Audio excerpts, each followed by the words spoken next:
സുഭാഷിതങ്ങൾ 20-ാം അധ്യായം. വീഞ്ഞ് പരിഹാസകനും മദ്യം കലഹക്കാരനുമാണ്, അവയ്ക്ക് അടിമപ്പെടുന്നവന് വിവേകമില്ല. രാജാവിന്റെ ഉഗ്രകോപം സിംഹഗർജനം പോലെയാണ്.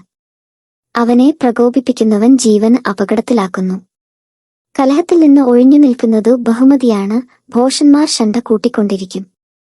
അലസൻ ഉഴവുകാലത്ത് നിലമൊരുക്കുന്നില്ല, കൊയ്ത്തുകാലത്ത് തേടി നടക്കും, ഒന്നും ലഭിക്കുകയില്ല. മനസ്സിലുള്ള ആലോചന അഗാധമായ ജലം പോലെയാണ്, ഉൾക്കാഴ്ചയുള്ളവന് അത് കോരിയെടുക്കാം.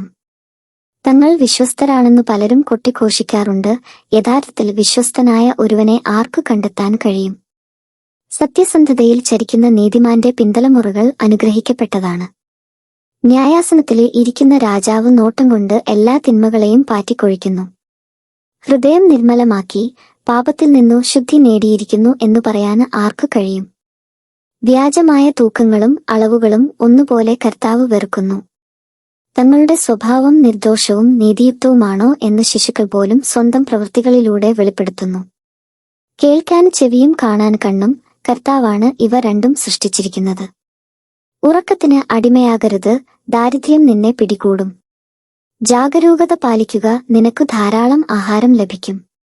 വാങ്ങുമ്പോൾ മോശം മോശം എന്നൊരുവൻ പറയുന്നു, വാങ്ങിക്കൊണ്ടുപോകുമ്പോൾ അവൻ തന്നെ പ്രശംസിക്കുന്നു. സ്വർണവും വിലയേറിയ രത്നങ്ങളും സുലഭമാണ്, എന്നാൽ ജ്ഞാനവചസ് അമൂല്യ രത്നമത്രേ. അന്യന് ജാമ്യം നിൽക്കുന്നവന്റെ കുപ്പായം കൈവശപ്പെടുത്തിക്കൊള്ളുക, പരദേശികൾക്ക് ജാമ്യം നിൽക്കുന്നവനോട് പണയം വാങ്ങിക്കൊള്ളുക. വഞ്ചനയിലൂടെ നേടിയ ആഹാരം ആദ്യം മധുരിക്കുന്നു, പിന്നീട് വായിൽ ചരൽ നിറയും. ആലോചനയോടെ പദ്ധതി തയ്യാറാക്കുക, ബുദ്ധിപൂർവമായ നിർദ്ദേശമനുസരിച്ച് യുദ്ധം ചെയ്യുക. ഏഷണിക്കാരൻ രഹസ്യങ്ങൾ പുറത്തുവിടുന്നു, ബുദ്ധിശൂന്യമായി സംസാരിക്കുന്നവനുമായി സംസർഗം അരുത്. അപ്പനെയോ അമ്മയെയോ പ്രാകുന്നവന്റെ വിളക്ക് കൂരിരുട്ടിൽ കെട്ടുപോകും. തിടുക്കത്തിൽ കൈവശപ്പെടുത്തിയ സ്വത്ത് അവസാനം അനുഗ്രഹകരമായിരിക്കുകയില്ല. തിന്മയ്ക്ക് പ്രതികാരം ചെയ്യുമെന്നു പറയരുത്. കർത്താവിൽ ആശ്രയിക്കുക, അവിടുന്ന് നിന്നെ സഹായിക്കും. കള്ളത്തൂക്കം കർത്താവ് വെറുക്കുന്നു, കള്ളത്രാസ് നന്നല്ല. മനുഷ്യന്റെ കാൽവയ്പുകൾ കർത്താവാണ് നിയന്ത്രിക്കുന്നത്. തന്റെ വഴി തന്നെത്താന് ഗ്രഹിക്കാന് മർത്യന് കഴിയുമോ? ഇത് വിശുദ്ധമാണ് എന്ന് പറഞ്ഞ് തിടുക്കത്തിൽ വഴിപാട് നേരുകയും പിന്നീട് മാത്രം അതിനെക്കുറിച്ച് ആലോചിക്കുകയും ചെയ്യുന്നത് ഒരു കെണിയാണ്. ജ്ഞാനിയായ രാജാവ് ദുഷ്ടരെ പറത്തിക്കളയുന്നു, അവരുടെ മേൽ രഥചക്രം പായിക്കുന്നു.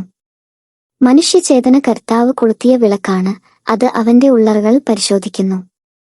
ദയയും വിശ്വസ്തതയും രാജാവിനെ സംരക്ഷിക്കുന്നു, നീതി അവന്റെ സിംഹാസനം ഉറപ്പിക്കുന്നു. യുവാക്കളുടെ മഹത്വം അവരുടെ കരുത്താണ്, നരച്ച മുടി വൃദ്ധരുടെ അലങ്കാരവും. മുറിപ്പെടുത്തുന്ന താടനങ്ങൾ ദുശ്ശീലങ്ങളെ നിർമാർജനം ചെയ്യുന്നു. കനത്ത അടി മനസ്സിന്റെ ഉള്ളറകളെ ശുചിയാക്കുന്നു.